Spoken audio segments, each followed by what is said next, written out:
Who the heck is Pep Talks? I'm not gay, but I fantasize about Marco Rubio. Pep Talks. Pep Talks.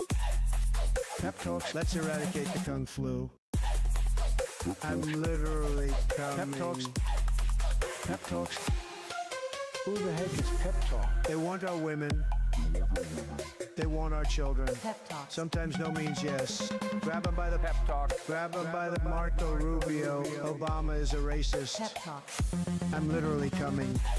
I'm Pep literally coming. Pep Talks. We found weapons of mass Pep Talks. destruction. My fellow Americans, it has been confirmed today from Pep Talks that we are indeed all high on politics.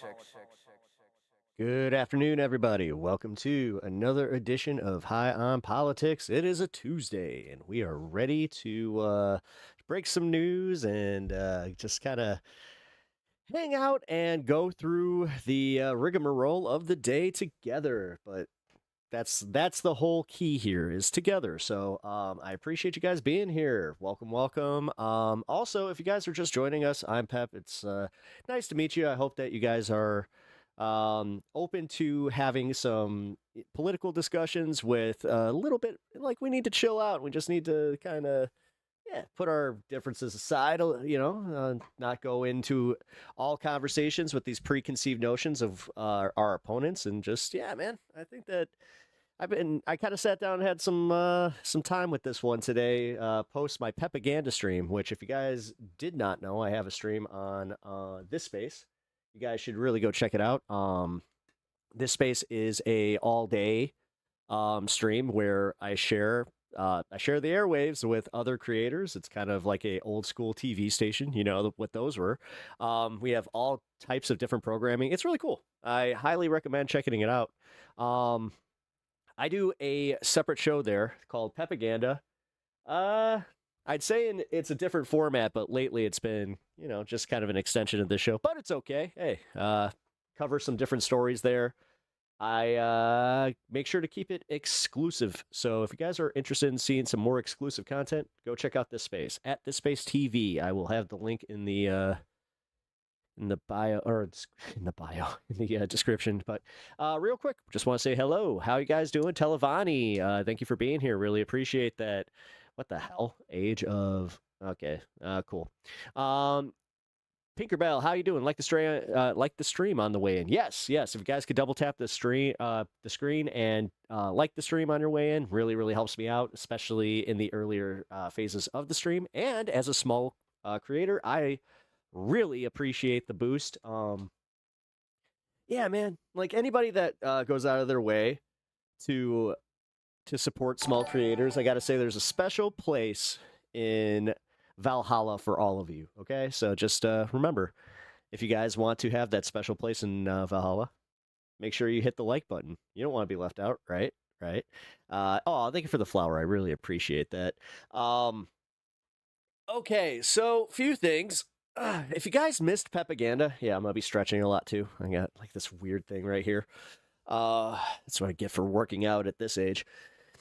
So, on Pepaganda, I had me a little rant, if you guys are not privy to, or have not been privy to some of my rants, I tend to go off. I meant every word of it. Every word that I said, I fucking meant.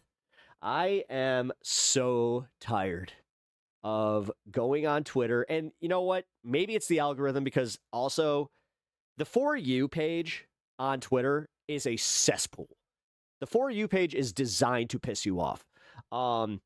Whereas your following page, obviously, it's the only reason I can actively use Twitter.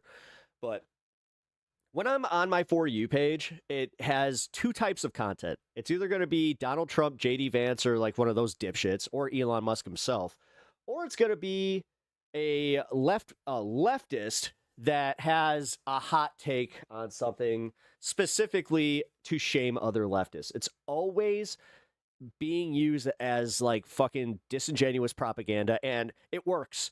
I'm tired of it working. I'm tired of seeing people falling for this crap all the time. I'm tired of, I'm going to just call it out. There's a lot of people in these political spaces that would much rather just constantly fight with their own side than ever do anything. And I'm pretty sure that like that's by design.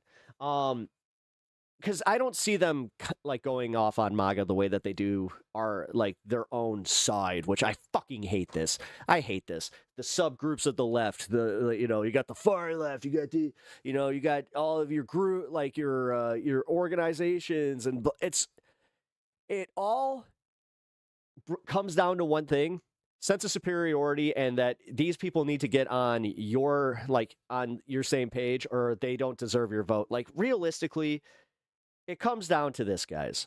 Right now, in the system that we're living in, I don't think the third party or like any third party has a viable shot in the next election at all. Specifically in 2026. That's where I'm going to put my focus. And seeing what's happening to Thomas Massie has kind of woken me up to the fact that it's like, no, we're living in very scary times. Like we're about to have the House just completely filled with Trump sycophants, because also Massey's district, I don't think that's going blue. I'm sorry. Like, it just, so much BS is going on in our country, and I feel fucking powerless to really do anything when half of my time is spent arguing the semantics on how we're going to go about it, or just not even talking about how we're going to go about it, but how I should definitely think about like trying to platform like Graham Plattner or some shit like that, where it's just like, number one, I'm not going to. I don't care. I'll be honest. If Plattner wins, great. If he loses, I have my opinion on this, where it's like, yeah, they kind of did it to themselves, because this is where this all stems from, is somebody attacking Graham Plattner, where I'm just like, all right, well, what's the alternative? Susan Collins? Okay. And this is where I was trying to get to the crux of this. If it's not a psyop, then we did it like that, and we did it to ourselves. Holy shit. We did more work for the right wing and for Trump than they could have ever done. I'm just going to say it. Like, it's ridiculous. And it's, what the part that's even making me talk about this is the just uncompromising attitude of it. If we're going to be uncompromising with each other, I don't know, guys. I don't know what to say, but oh geez, kind of killed chat today. Sorry, I went on my rant so early today, but yeah, you know what? I'm going to make my feelings heard. That's what I'm here for. And informed citizenry is the only repository of the public will. Idiots degrade governments and societies. Yes, they do, but at the same time, we're always going to have fucking idiots in our societies. We just put them in charge. We let them get unfathomably rich, and then we put them in charge. Like, if there's one thing I've noticed, is that geniuses or like smart people, they actually are very bad with money, because they're out there, thinking about things that matter. Ironically, I've seen this argument with a bunch of those chud assholes, where it's just like, oh, if this guy's so smart, how come he's not a millionaire? It's like, because he didn't see his only value being how much money he makes or they make. They found their value in educating themselves and then educating others. They found their value in trying to better society in ways that aren't always tied to monetary gain, which I know.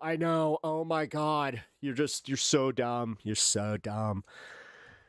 But yeah, that's where we're at. And I'm tired of contributing to any of that. So right now, I'm just going to say it. If you guys got some beef with me on this specific issue, let's hear it. Because I want to hear your ideas at this point. Like, I want to know where we can squash this and we can move on. Otherwise, if we don't have any substantive ways of trying to change the way that we talk about politics, specifically in the way that we're going into this primary, I don't know what to do. I would like to contribute in a way where I can inspire people. Okay, that prep shit was still nasty. Ooh.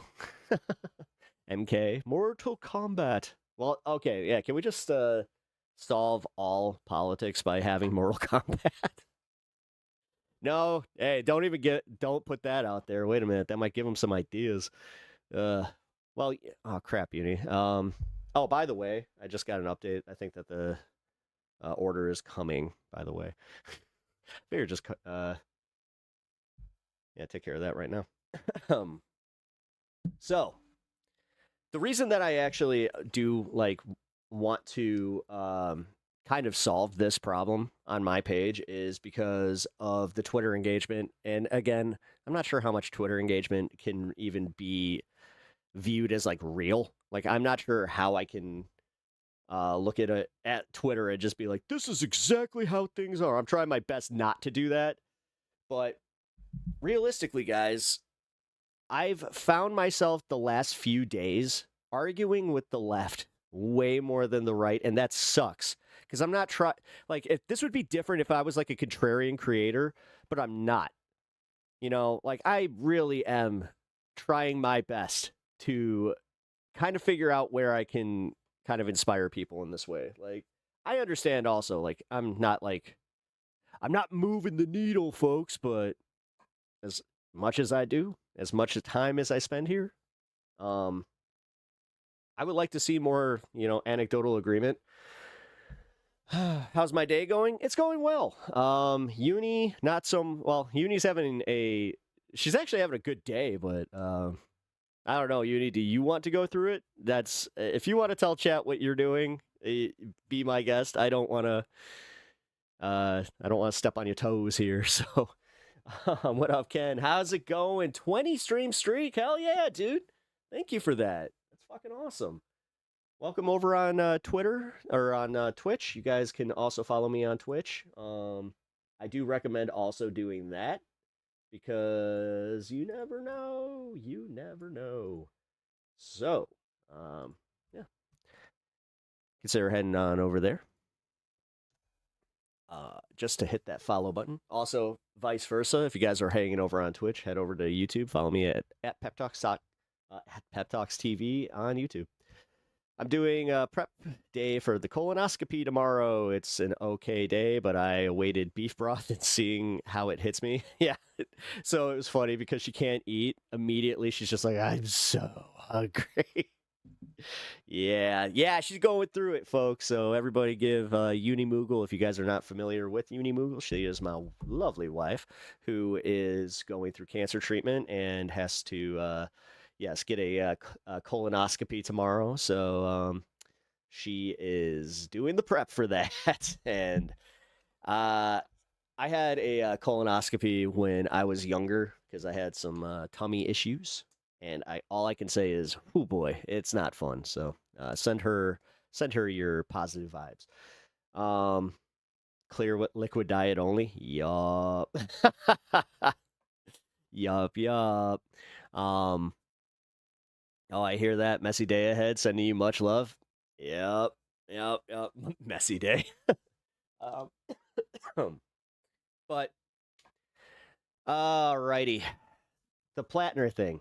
Sorry, I'm trying not to stun lock too much because the Plattner thing is kind of what really set all this off. And this is why I brought up Twitter. I'm not sure how much of it's real. Like, I just don't know. Like, I'm starting to really get this, like, almost borderline conspiratorial brain where I'm just like, everything that is getting pushed to me that is, like, trying to prove that, somebody on the left is not who they say. Like, dude, I have so much anti-Hassan content pushed my way that I scroll past because I know it's just fucking bullshit hit pieces that either take them completely out of context or they're just complete bullshit.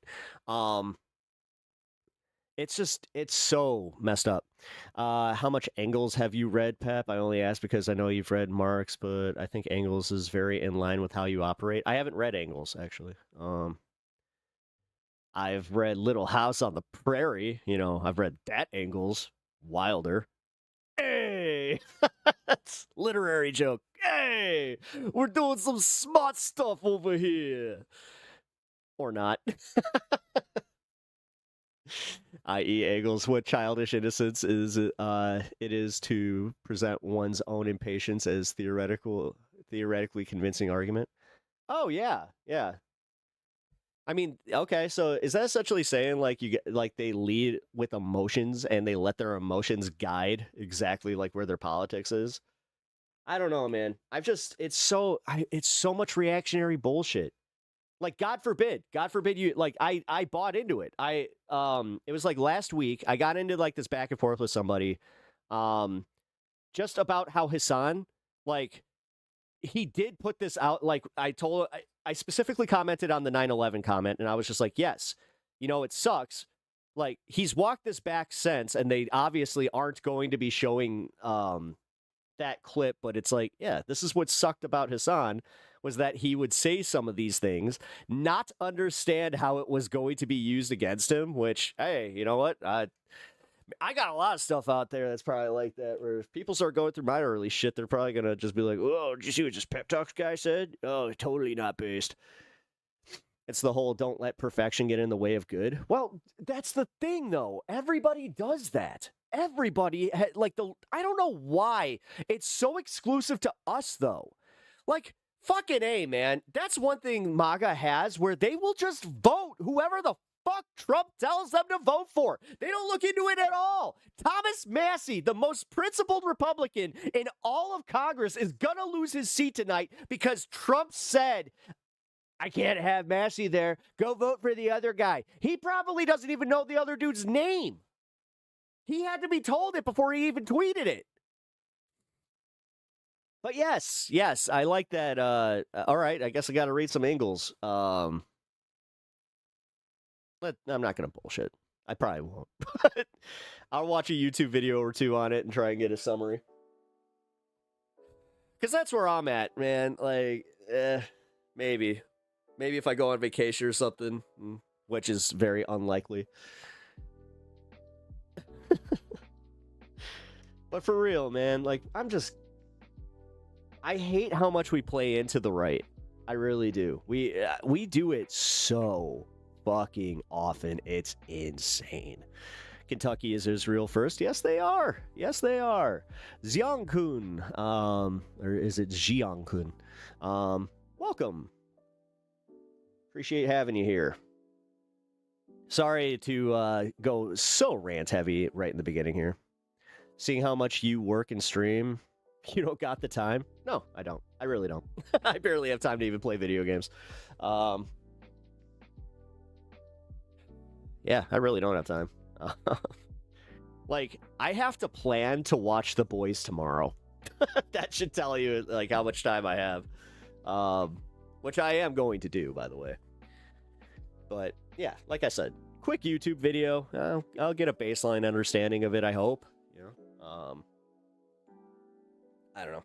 I actually, funny enough, I watched a YouTube video about, like, being well-read. And it's like, if you've read these 10 books, then you're well-read. I haven't read a single one of them. I'm like, well then. 420, by the way, my local.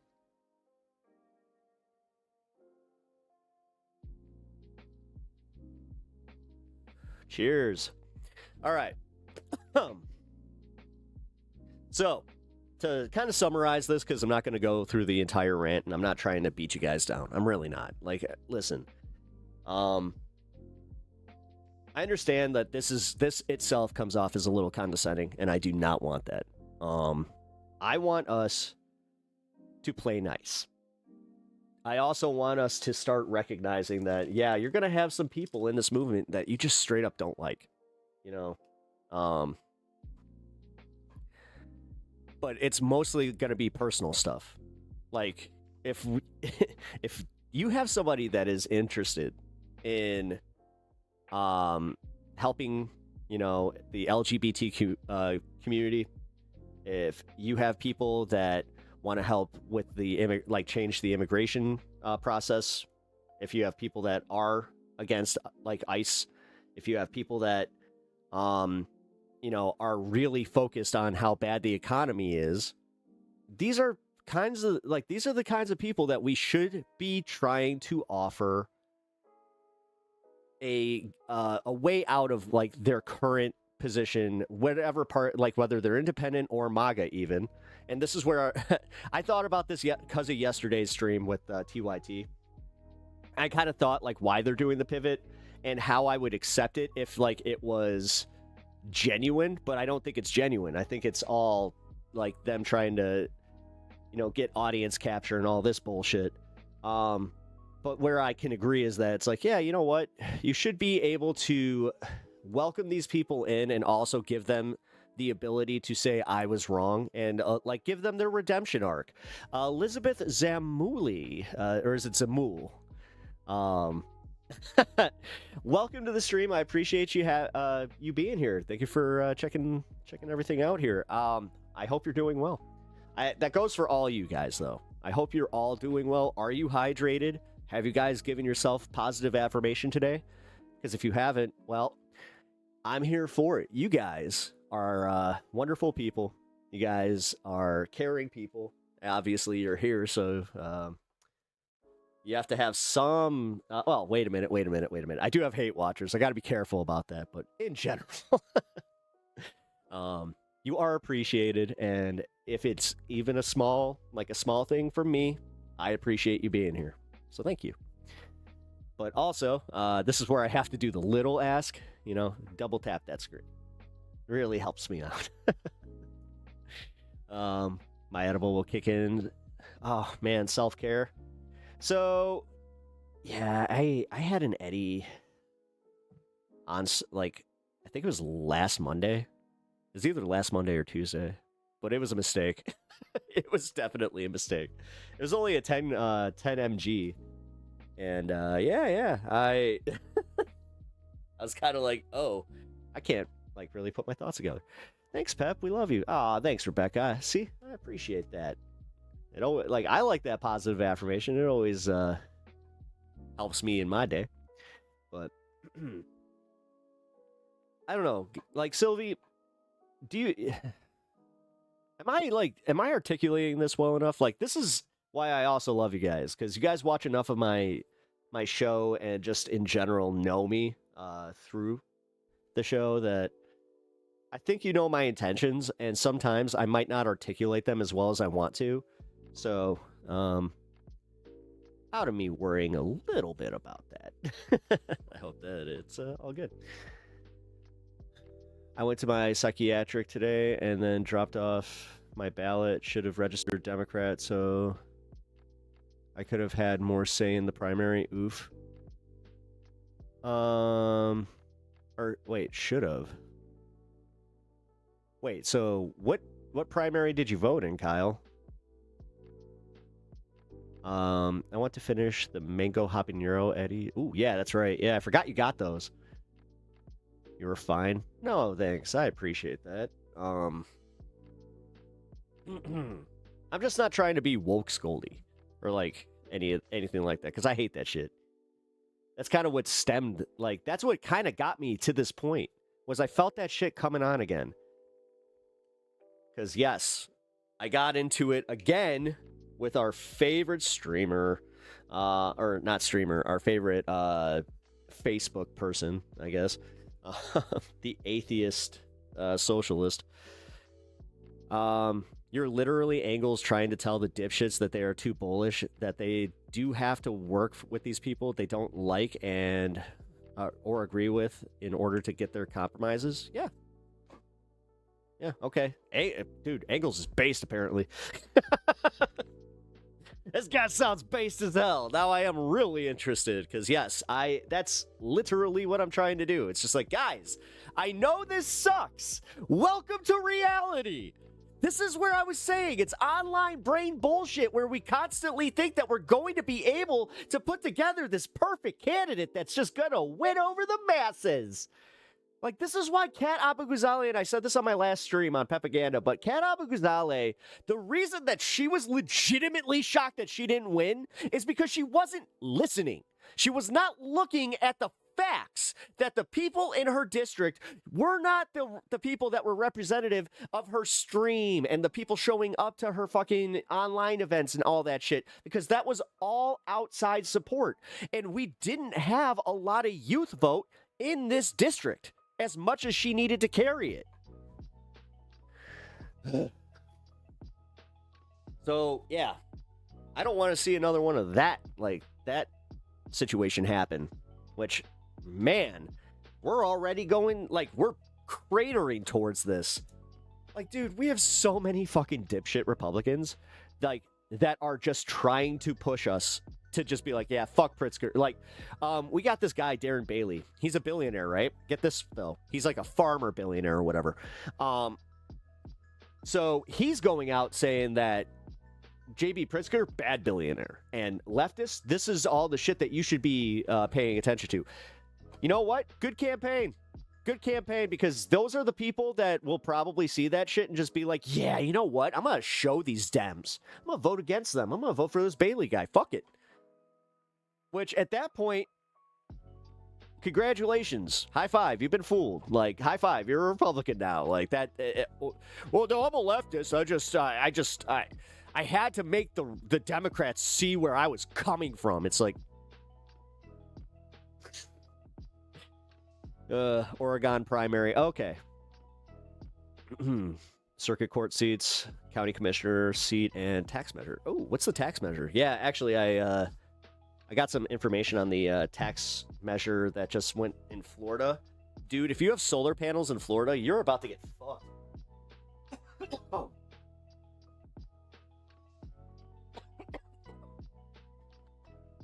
Excuse me. Oh.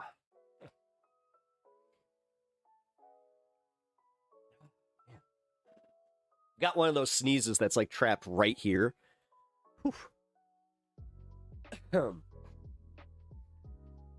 Anyway, a lot of Dems are gunning for Cliff Benz. Benz's seat for the 2nd District. I want him out so bad. I'll look up the tax measure. Hey, Robin. I am well. Thank you. Appreciate that. How are you? I hope you're doing well.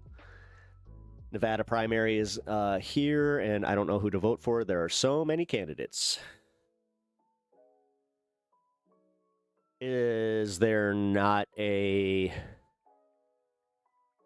progressive that, has some traction? He's a sycophant? Ah, great. This is what I was going on about not having great choices either. That's why the Graham Plattner one, like, Graham Plattner, dude, for everybody that's saying, I don't want him to be another Fetterman. Okay, but if he's not, and he's everything that he is positing himself to be, then isn't that good? Like, I don't know, man. I like the way that he talks like a normal dude. And it's not like the fucking, I could have a beer, like, I could, but realistically, he talks like all of the working class. Like, he gets that. And also, it is kind of funny to, like, see how, I brought this up on my last stream too, about how, like, so many people got their brains broken by John Fetterman without recognizing that we had Kirsten Sinema, we had Joe Manchin. Like, do you not see it? There's always one. There's always one. Rand Paul is the Republicans one. There's always one. There's always one dissenter that kind of plays the game where it's like, okay, well, I'm going to be the swing vote on this one. Because you know what that means? They can play this game with their district where they can, it's kind of the same thing what happened with AOC, where she didn't vote on the thing that MTG wanted to bring to the floor to sanction Israel that got 7 votes out of fucking 400 plus. Great. Where AOC just didn't vote. She didn't vote yes or no. She just decided to not join MTG on something like that because she also saw it as being disingenuous. So, yeah. I don't know. I think that TYT being mad at AOC is more a personal thing where they just cannot freaking, like, they can't get it. They just can't get it. They can't get out of their own way. What up, Anna? How's it going? Oh, God, I'm kind of glad that you missed the beginning of the show. I've been a little preachy, and I just learned who Angles is.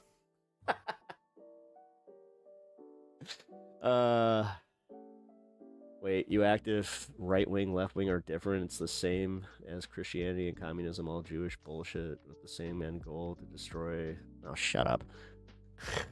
Shut up. You know what? Fuck it. I don't need you here.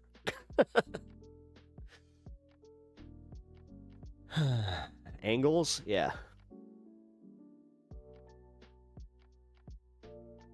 I've heard headcanon that Marx and Engels were gay lovers. Who the fuck cares?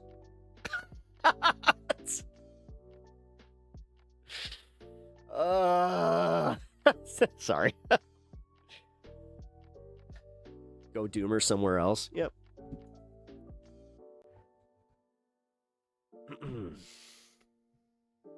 It's your headcanon. Hey, whatever you need. If you want to write a fantasy novel about it, have at it. I don't care. I don't care if they were. I don't care if there was rumors. I barely knew who the guy was until like 10 minutes ago.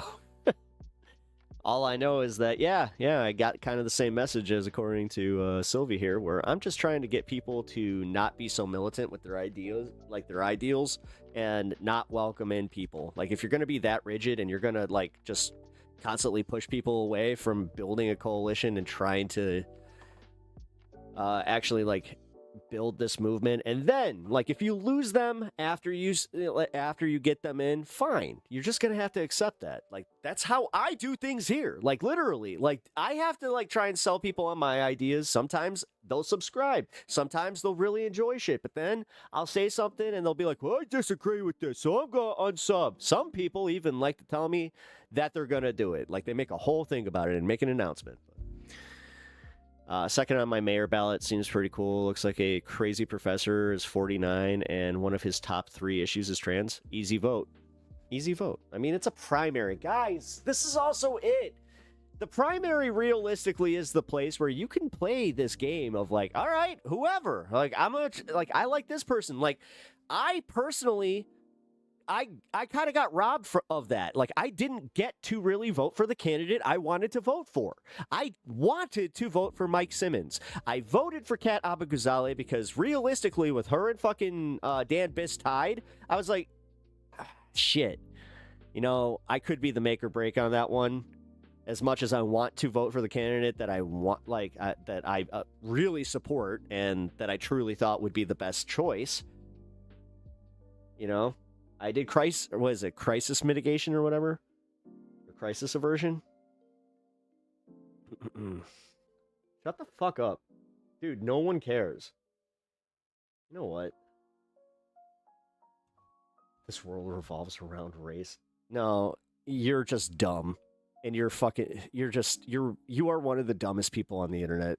Anybody that constantly thinks about race this much, you got something wrong with you. You're broken. Like, you're a broken person. And there's nothing that I don't think that you can be fixed, because I think that this one really does, like, it's deep-seated in you. Like, you're never just going to see past it.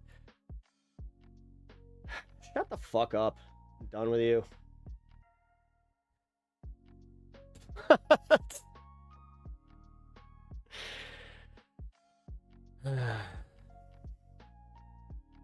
All racism, by the way. Yeah, Zionism bad. Okay? Yeah. The country of Israel and their government, yeah, bad right now. Yeah. Does that mean that, like, all the people that live in Israel? No, because that's a fucking stupid statement to make. When people tell me that, oh, you're American, you must support Trump. No. It's almost like people would rather, like, just completely have no nuance to anything and just constantly look at things as black and white. Makes it so much easier. Yeah, we all piss and bleed. Yep. Yep, that we do. Not gonna lie. Have you been there? I haven't. That's why I can't make that statement. I can say what I've seen with the fucking West Bank settlers. I can say what I've seen as far as some of the videos out there, but I don't know. I haven't experienced it for myself, so I am going to just 1000% say that I don't know, and that I think that it's reductive as fuck to constantly, like, to look at a group of people and just be like, they're this way.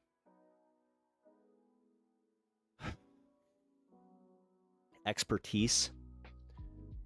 Well, I think that, again, man, like, you don't need expertise. Like, I feel like I can gain a level of expertise on that just by traveling and getting a vibe.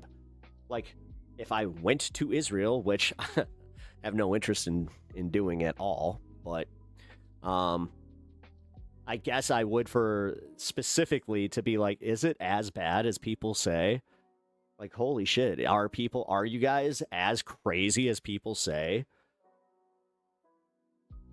I was just asking where Ryan is because he has expertise. He was here last night, actually. I went late. I think that you may have already bailed. I mean, I'm going to assume you already bailed because he was here for about 20, 30 minutes at the end there.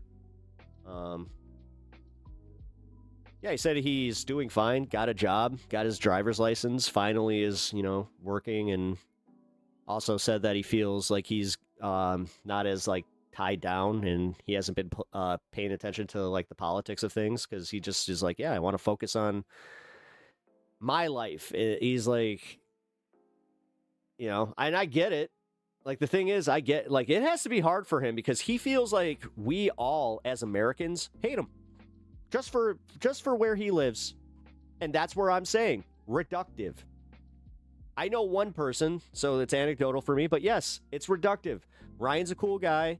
He actually was one of the ones that really surprised me, where he kind of told me, like, this channel kind of changed the way that he was viewing politics and, like, the American left, which I love.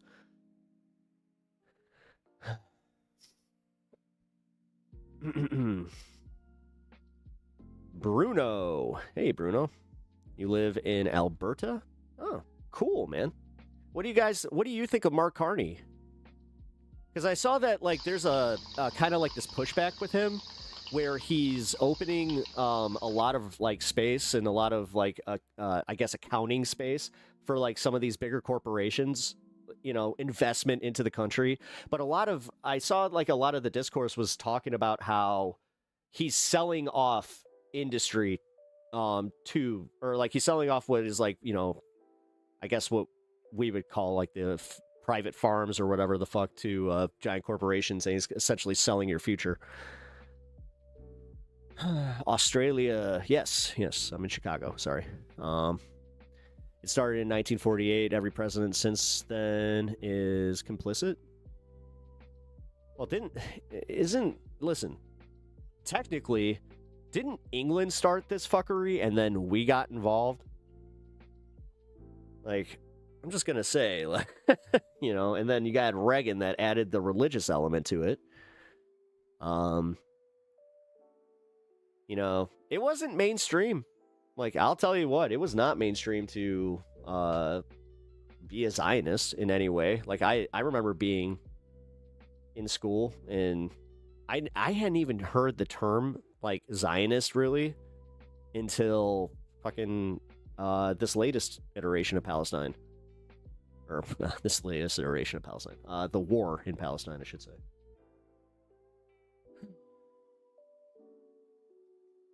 What? What are you talking about, Robert? It's like Australia, but smaller.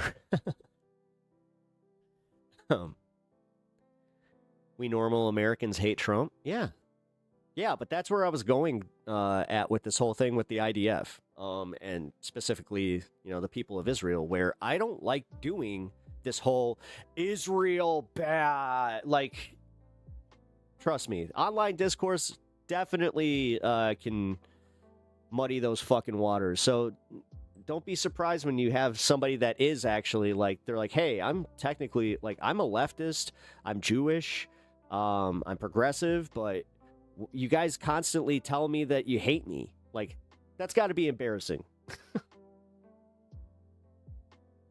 You can always blame the British. Safe bet there. What up, Seth? How you doing, man? Also, welcome in everybody on the horizontal stream, everybody on the vertical stream, and everybody over on Twitch. I appreciate you guys being here.